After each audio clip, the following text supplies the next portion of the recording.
বাজে হচ্ছে সকাল 9টা বাজতে 10। আজকে হচ্ছে 5th জুলাই আর আজকে স্যাটারডে। আজকে হচ্ছে আমাদের একটা প্ল্যানিং আছে, উইকেন্ড বলে কথা। ডুসেলডর্ফ একটু বেড়াতে যাব, ডেকেশনের প্ল্যানিং, রাত্রিবেলা চলে আসব। এবার সকাল সকাল উঠে পড়েছিলাম 8টার দিকেই, তারপরে উঠে ব্রেকফাস্ট করে নিলাম। দিদির সাথে একটু কথা বলছিলাম, ওর সাথে জার্মানিতে আসার পর আর কথা হয়নি সেভাবে, সেই জন্য আগেই মানে আজকে প্রথমবার আর কি কথা হলো। ও বেশ এক্সাইটেড ছিল। তো এখন আমার ভীষণ তাড়া আছে, অলরেডি অনেক বেজে গেছে। ভেবেছিলাম 7টায় উঠে পড়বো, কিন্তু সেটা আর হয়ে ওঠেনি। যাই হোক, চিকেন স্টু করার প্ল্যান আছে। এখন তো চিকেন স্টু খাওয়া হবে না, রাত্রিবেলা এসে চিকেন স্টুটা খাবো। তো তার জন্য আমি পেঁয়াজ কেটে রেখেছি, কালকেই কেটে রেখেছিলাম যাতে আজকে আমার টাইম ওয়েস্ট না হয় কাটাকাটির পেছনে। এখানে জুকিনি, গাজর, 2 রকমের ক্যাপসিকাম আছে, আলু টালু দিইনি, আনহেলদি হয়ে যাবে তাই। আর এখানে চিকেন আমি ডিফ্রস্ট করতে দিয়েছি গরম জলে ভিজিয়ে। দেখি এবার কতক্ষণ সময় লাগে না একদম ছাড়াতে আর কি।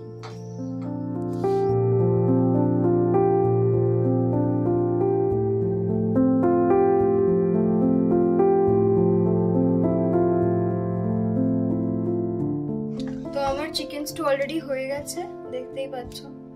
আর বেশিক্ষণ সময় লাগে না, একদম খুব অল্প টাইমেই হয়ে যায় চটজলদি প্রেসার কুকারে। আর এখন আমি আপাতত ঢাকনা চাপা দিয়ে রাখবো। একটু ঠান্ডা হলে পরে আমি একটা ওই কন্টেনারে রেখে ফ্রিজে রেখে দেবো। আমাদের আপাতত ডিনার রেডি হয়ে গেছে। এরপর আমরা একটু রান্নাঘরটা আমি একটু গুছিয়ে নেব। তারপরে গুছিয়ে নিয়ে হচ্ছে মোটামুটি ভাত আর একটা ওই বিটের একটা ভর্তা করেছিলাম, ওই খেয়ে আমরা বেরিয়ে পড়বো। দেখছি কখন বেরোনো যায়, কারণ আমাদের আইকিয়া থেকে একটা ড্রেসিং টেবিল অর্ডার দেওয়া হয়েছে, সেটা কখন আসে সেটার উপর ডিপেন্ড করছে। টেন্টেটিভ টাইমিং তো আমাদের মোটামুটি ওই 12টা নাগাদ আর কি। দেখা যাক কখন আসে আর কি। হ্যালো, এবার আমরা বেরিয়ে পড়েছি। এখন 12:30 বাজে। মোটামুটি যেরকম টাইমিং ওরা দিয়েছিল আইকিয়া আসার, মানে সেরকম ঠিকঠাক সময় ওরা চলে এসেছে। তা এখন আমরা স্টেশনের দিকে যাচ্ছি। আর টাইমিং কীরকম আছে ট্রেনের? এখানে সেন্ট্রাল স্টেশন থেকে 12:45-এ ট্রেন আছে। আমরা 1:30 নাগাদ হচ্ছে ডুসেলডর্ফে পৌঁছে যাব। ওখানে আমরা রাইনের ওদিকে, মানে রিভার রাইনের ওই সাইডে আমরা যাচ্ছি ঘুরতে। তো আমি এখন বাড়ির নিচে দাঁড়িয়ে আছি, মানে আমাদের অ্যাপার্টমেন্টটার নিচে দাঁড়িয়ে আছি। ও গেছে হচ্ছে উপরে পাওয়ার ব্যাংক আনতে। এই DJI-টাতে চার্জ নেই, একদম খুব অল্প চার্জ আছে। তো বাড়ির সামনেই একদম স্টেশনটা, সেই জন্য কোনো অসুবিধা হলো না। বললো যে আমি তাহলে কি নিয়ে আসবো। বললাম ঠিক আছে তাহলে যাও, আমি ওয়েট করছি নিচে। তো গেছে, এখানে চলে আসবো, তারপরে বেরোনো যাবে। তো পাওয়ার ব্যাংক নেওয়া হয়ে গেছে। এইবার আমরা আর কিছু বাকি নেই নেবার। এবার আমরা হচ্ছে স্টেশনের দিকে যাচ্ছি।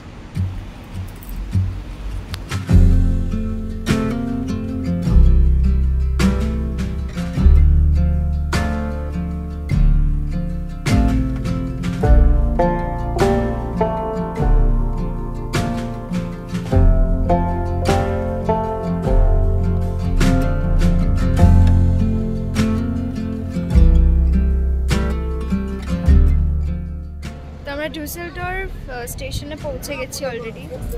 সো এইবার আমাদের প্ল্যানটা তুমি বলো। এখানে আমাদের মানে কোনো ফিক্সড এজেন্ডা সেরকম নেই। আমি এখান থেকে জানি পরের পয়েন্টটা কি, তারপর সেখানে গিয়ে ভাববো তারপরে কোথায় যাওয়া যায়। এখানে নদী আছে, নানান দেখার জায়গা আছে, সেগুলো একটা একটা করে হেঁটে ঘুরে দেখবো, এরকমই একটা প্ল্যান। কংক্রিট কিছু নেই, খুব রাফ একটা আউটলাইন আছে। চলো এবার যাওয়া যাক।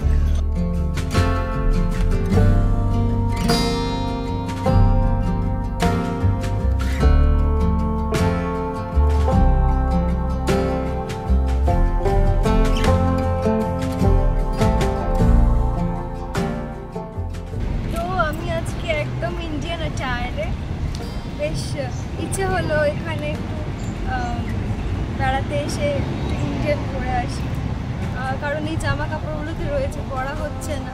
হ্যাঁ, কখন কীভাবে পরবো একটু বেড়াতে টেড়াতে আসলে কি মানে একটু সেজে গুজে এগুলো বেশ পরা যায়, আর খুব ভালো লাগে, বেশ একটা বিদেশের মাটিতে একটা দেশের একটা ভাব আর কি।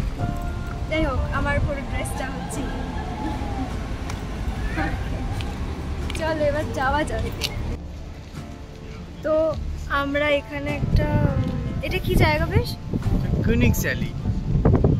আমরা এখানে এসেছি। এখানে এত সুন্দর একটা ছোটখাটো একটা জলাশয় আছে, এটা কি সুন্দর দেখতে, জাস্ট আমার তো মানে আমি দেখেই বলছি আমাকে একটা ছবি তুলে দাও। খুব সুন্দর এই জায়গাটা, প্রচুর হাঁস আছে এখানে, তবে কিন্তু আমি জানি না এদের খাওয়ানো যায় কি না, কেউ তো খাওয়াচ্ছে না, জাস্ট এমনি বসে বসে চিল করছে। প্রচুর লোক, স্যাটারডে বলে প্রচুর লোক আর কি এসেছে, একটু চিল করছে এখানে এসে।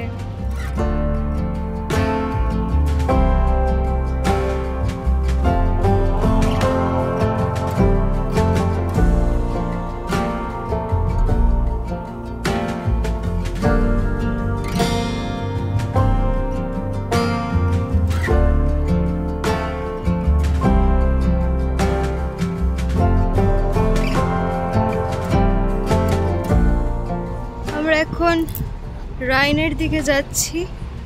রাস্তায় কি সুন্দর সুন্দর সব দোকান, বিল্ডিংগুলো এত সুন্দর, বেশ খুব ভালো লাগছে দেখতে, আমার ভীষণ ভালো লাগছে। সব থেকে বেশি মানে ভালো লাগার যে জিনিসটা সেটা হচ্ছে এত সুন্দর সুন্দর ফুল এখানে, মানে কি বলবো, মানে কিছু বলার নেই। জাস্ট আমার এই পেছনের গোটা যে ব্যাকগ্রাউন্ডটা, এটা আমি জানি না কি, কিন্তু এত ভালো লাগলো যে না দেখিয়ে থাকতে আমি পারলামও না।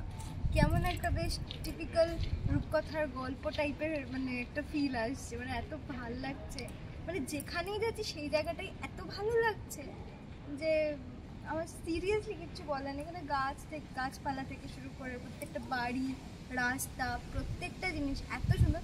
এখানে ওই দূরে, আমি জানি না এখান থেকে কতটা ভিজিবল হচ্ছে, একটা মেলাও বসেছে খুব সম্ভবত মনে হচ্ছে, কারণ ওই বড় ভিড় চাকাটা রয়েছে, রাইড আর কি। তো ওইদিকে যাবো, হয়তো মেবি যাবো ওদিকে, রাইট ওদিকে যাবো, খুব ভালো লাগছে। চলো যাওয়া যাবে।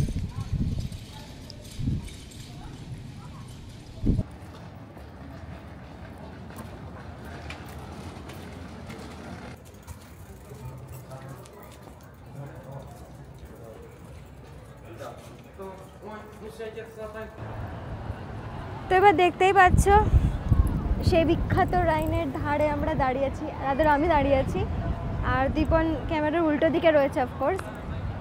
তা আমরা ভেবেছিলাম ওই মেলার ওই দিকটা সেগমেন্টটা করব, কিন্তু ওখানে এত মারাত্মক লেভেলের ভিড় ছিল যে আর করে উঠতে পারা যায়নি। আর ওখানে আমি ভাবলাম যে একটু যদি খাবার টাবার পাওয়া যায়, ডোনাট বা কিছু একটা নিয়ে এখানে বসে একটু খাবো হয়তো নদী দেখতে দেখতে, সেটা আর হয়ে উঠলো না। কারণ কি, এক তো ওখানে ভিড়, বসার জায়গা, আমরা এমনিতেও ওদিকে বসতাম না, কিন্তু কথা হচ্ছে যে ওখানে খাবার বলতে কিছু নেই, শুধু ড্রিঙ্কসই খাচ্ছে লোকেরা বসে বসে, তো আমরা ওদিকে নেই। তো এবারে হচ্ছে কিছুক্ষণ এখানে বসে থাকবো, একটু বসে একটুখানি এই সুন্দর সিনারিটাকে উপভোগ করব আর একটু এনজয় করব। তারপরে একটু ওই দিক, অন্য দিকে একটা গার্ডেন আছে এই সাইডেই, ওখানে গিয়ে একটুখানি চিল করার ইচ্ছে আছে। মেবি তখন হয়তো লাঞ্চ করেই বেরিয়েছি, হোয়াটএভার, একটু খাবার টাবার খাবো হয়তো, জানি না, এখনও ডিসাইডেড নয়। আর এত হাওয়া দিচ্ছে না, মানে মনে হচ্ছে পুরো উড়িয়ে দিয়ে চলে যাবে। নদীর ধার বলে কথা, হাওয়া তো দেবেই, বাট খুব ভালো লাগছে, ভীষণ ভালো লাগছে।